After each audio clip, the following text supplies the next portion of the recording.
Lads, welcome back to a brand new video on the channel. I'm Ingood Nick, and in today's video, we're going to be focusing on Sheffield United's left backs.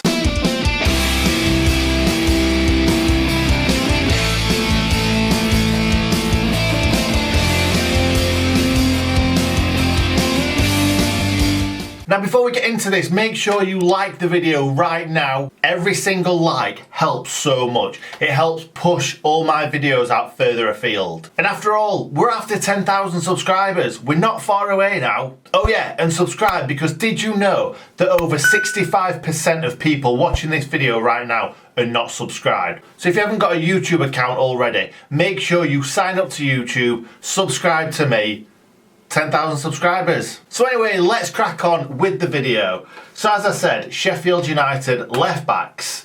And same as the last video, we've gone for elite, very good, good, average, poor, horrendous, fraud. Because I love calling out those frauds. Up to now, those frauds have been Steve Simonson, Dean Hammond and John Brayford. We're going to try and pick one fraud every single video, so let's see who it's going to be today. So the left backs that we're going to be choosing from today are Matt Hill, Gary Naismith, Marcus Williams, Jean-Francois Lessinel, David Unsworth, Bob Harris, Andy Taylor, Chris Armstrong, Wayne Quinn, Rob Ullathorne, Alan Wright, Chris Hussey, John Arley, Ender Stevens and Daniel Lafferty. So let's crack on now. Going through these, I think we're going to struggle to find a fraud.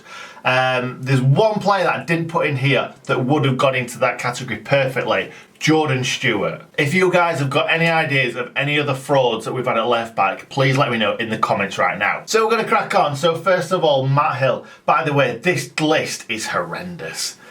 It's completely different to the right backs list, but we've got a few decent ones in there. Well, first of all, Matt Hill. I'm gonna put him in average. He played some games at centre back, and he did try. He was all right. Was it? I don't think he was. I really don't. I don't know what to say. I really don't know what to say about it. I'm trying to think of some good things about Matt Hill. He was versatile. He played centre back as well as left back, and he tried hard. Is that good enough? I don't think that's not much of a description of Matt Hill, really, is it? He put it in. Let's just say he put it in. Yeah, let's just move on. Yeah. Next up, we've got Gary Naismith, and he could possibly go in that fraud box because we got him from Everton. He was all right, but we brought him in because we were trying to get straight back promoted to the Premier League, and he was just okay. I'm going to put him in good. I don't think he deserves to be an average because he wasn't a decent left back. He was a pro. He was a good Premier League pro. Yeah, I think it was Brian Robson that signed him, and we were looking for a trip straight back to the Premier League, signing BT, obviously him, Gary Speed. We were signing all these kind of really good Premier League pros that were like, they're going to take us straight back to the Premier League. And Gary Naismith was supposed to be one of them that's kind of going to lead us to the Premier League. And he was just all right. He weren't anything special. He was a good pro, a good kind of Premier League / top tier Championship pro, but he was nothing special at all. And then after leaving us, he went to Huddersfield, then Aberdeen, then East Fife. So yeah, his career was over after Everton, really. So he's going to go in good, and we're just going to leave him there and move on. Next up, we've got Marcus Williams, and I'm just going to put him straight in horrendous because he reminded me of Matt. No, all right, okay. I'm changing Matt Hill to poor then in that case, because I thought to myself, when I saw that I'm going to do a left back one, straight away in my head was Matt Hill and Marcus Williams. And I was like, Matt Hill was definitely slightly better than Marcus Williams. Marcus Williams was just a headless chicken. He was awful. At least Matt Hill had a bit of passion about him. And like I say, we're a little bit more versatile. So we're going to put Marcus Williams in horrendous, and we're going to demote Matt Hill to poor. Poor Matt Hill. Then we've got Jean-Francois Lessinel. Now, this is a tough one really, because I always liked him, and when I saw him play, which wasn't a lot, I thought, oh, he's got potential, this guy. But he had so many injuries. He only played 25 games for United. And his career ended in 2013 when he left Sheffield United. Which is really sad, actually. So I'm going to put him in poor, but I think that's only because we didn't see enough of him. I'm going to be honest, I thought he was a decent player. I really did. And it's really sad. It's really sad that a lad, he's only 33 right now, and that was 7 years ago. So 26-year-old lad finishing his footballing career. Sad. Really, really sad. Now we're on to David Unsworth, and I really don't want to do this, but I'm going to put him in elite. I can't stand the guy. I really can't stand the guy. But he never put a foot wrong for us. Never. He got us promoted to the Premier League. He was such an important player in that season. Unsworth was so good coming forward. Obviously, big, strong lad, excellent defender. Really good coming forward. Really good in the box from corners, either box. Scored some important goals and made some important goals. We hate him now. That's apparent. So if you don't know why we don't like David Unsworth, David Unsworth went to Wigan the season we got promoted. Wigan were also in the Premier League. Wigan were pretty poor all season. We were marginally better. However, we ended up in a scrap last game of the season. Wigan at home, and they got a penalty at 1-1, and David Unsworth scored it after early on in the season missing a penalty against Blackburn for us. So yeah, he put us into the Championship, but that's not where it stops. One of my mates, who is a Sheffield Wednesday fan, and I can't remember who David Unsworth were playing for, but it was an away game. Wednesday went away to some team, again I can't remember who it was, but I think it was Burnley. I've got Burnley in my head. So the Wednesday fans were cheering to David Unsworth, singing his name and stuff like that, and he walked up to the Wednesday fans and clapped to them as if, up yours, Sheffield United. Can't stand the bloke, but I've got to admit, I'm going to put him in elite because he's been a very good Premier League pro for many years, and he was excellent in that season when we got promoted. Next up, Bob Harris. Now I'm going to put him in good. I've got absolutely nothing against Bob Harris. Bob Harris was excellent, I thought, for large portions of his Sheffield United career. So what happened after Bob Harris left Sheffield United? Well, he went out on loan to Fleetwood for one game. Must have come back, not sure why. Then he went to Bristol Rovers, played 5 games, that were a permanent signing. Then Telford, 0 appearances, Telford, 8 appearances, and then FC United of Manchester, 5 appearances. So he's gone from League One, where he was playing week in, week out for us, to, I'm guessing Bristol Rovers were in League 2 at that point, and Telford United are in Conference or lower. I'm not really sure what happened to him. How did he fall from League 1 to non-league within like 2 years? Yeah, really weird, because he was our left back for quite a while. He played how many games? He played 58 games, scoring 3 goals. Like, I just don't get it. But anyway, Bob Harris. I'm going to stick him in good. I'm going to leave him in good. I thought he was good. Then we've got Andy Taylor. I'm going to stick him in average. I thought he were a poor man's Gary Naismith. And we brought him on in the playoff final against Huddersfield to take a penalty, because apparently he was our best penalty taker. And he hit the post. So, yeah, he's staying in average. He were average. Let's move on. Then we've got Chris Armstrong. Now, I'm going to put him in good again. I don't think he deserves to be in very good. Yeah, I'm going to put him down to average. Bob Harris is now in average.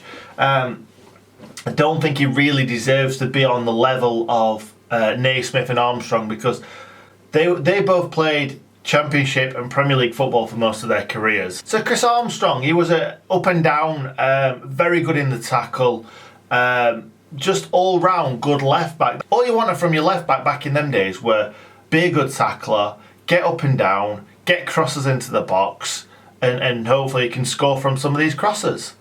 But it's completely different these days, with kind of like our fullbacks, Enda Stevens and George Baldock, coming in trying to score goals, overlapping right to the byline. Back in these days, They were hopefully just banging balls into the box, hoping that a big lad would get on end of it. And Chris Armstrong was a decent fullback, so we'll put him in good. He'll stay in good. But I'll just touch on the fact that Chris Armstrong actually retired from football because he had MS, multiple sclerosis. So yeah, another sad one really. That's a life-changing disease. Anyway, on to Wayne Quinn. Now I'm going to do 2 ranks here. Wayne Quinn, very good when we had him under Nigel Spackman and the season before that. Extremely good as a kind of flying wing back, getting involved, scoring goals, creating chances. Then we got him back, and I've got to say, he was poor. He was poor. I spoke to a Geordie lad that I used to work with a while back, and he said that Wayne Quinn was the worst player to ever grace St James's Park, which I just can't understand where it all went wrong for him, because it was excellent for us. Him down the left, Vassbabakis down the right. That's why Newcastle bought him. But I'm going to be nice, and I'm going to leave him in very good, because that's what he was when we originally had him. Next up, Rob Ullathorne. And I'm going to stick him in good as well, because, again, another very solid left back. Got involved going forward. I'm saying the same things on most of them, to be fair, but he was very solid. We'll move on to the next one, because Alan Wright. I'm going to put Alan Wright in very good, if I'm being honest. A lot of people say that Alan Wright is an excellent, excellent footballer. Lots of footballers have come out and said that. And I don't remember a lot about him, if I'm being completely honest. I remember him playing for, obviously, Aston Villa for years and years and years. So he must have been very good. He was either very good or good. But the fact that he played most of his career in the top division just speaks volumes. Next up, we've got Chris Hussey. And Chris Hussey is going to go straight in horrendous, because he was bought. And I remember this vividly. I think it was Bury that he played for, and their manager said he is the best left back in League One. Horrendous. Horrendous. He's the worst left back I have seen at Bramall Lane for some time. He was terrible defensively. It seemed like he could put in a ball into the box. I remember him taking quite a few corners and free kicks and stuff. They looked all right, but the first few games, I was kind of looking at him thinking, oh, I can't wait to see him, because their manager said how good he was. So I was keeping a watchful eye on your main man, Hussey. And his defending was horrendous. He were playing players on side all the time when the defence was kind of walking out, getting caught on the ball. It was just so bad. And I'm not saying that he's a terrible, terrible player. He had a bad time with us. Really, really bad. And if it wasn't for the next guy that I'm going to go on about coming in and kind of rescuing it, that could have been a bad position for us, because we got promoted, we won the league, we finished with 100 points, and if we'd have had that left back position being vulnerable, then we may not have achieved what we achieved, and we may not be where we are now. And that player that came in was Daniel Lafferty, and I'm going to put him in good, because I think he at least needs to be in good. Yeah, don't get me wrong, he's not very good. He's not very good, but he got a lot of stick from people around me, around where I sit at Bramall Lane. He used to get loads of stick like he was the scapegoat. And the thing is, that season, how can anybody be a scapegoat? We finished with 100 points and we won the league.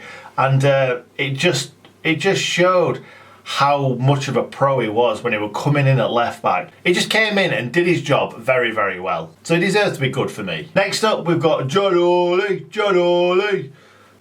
We had John Hawley on loan from Fulham back in the day. And yeah, it was decent. It was decent. I'm going to put him in good, because it was good.